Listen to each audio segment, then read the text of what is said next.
কিভাবে বাংলায় ভগ্নাংশ টাইপ করা হয়। এই দলিলটি টাইপ করার সময় আমার এখানে একটা দাগ টাইপ করছি, দাগ নাম্বারটি কিভাবে টাইপ করছি এটা আমি আপনাদেরকে দেখাই। বিএসএস বই এরকম একটা দাগ লিখতে হয়, তাহলে আপনি প্রথমে যাবেন ইনসার্টে যাওয়ার পর ইকুয়েশনের একটা ফ্র্যাকশন নামের একটা অপশন আছে, এই অপশনটিতে ক্লিক করবেন। ক্লিক করার পর নিচের সংখ্যাটি নিচে দিবেন,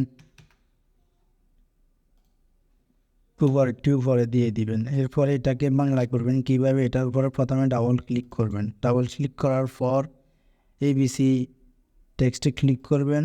এরপর এটা সিলেক্ট অবস্থা আপনাকে যেতে হবে হোমে যাওয়ার পর ফন্ট চেঞ্জ করে দিবেন। ফন্ট চেঞ্জ করে আপনি ছোটনিয়ানজি বা অন্য যে ফন্ট বাংলা ফন্ট টাইপ করতেছেন ওই ফন্টে দিয়ে দিবেন।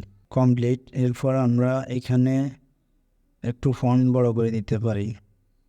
ওকে।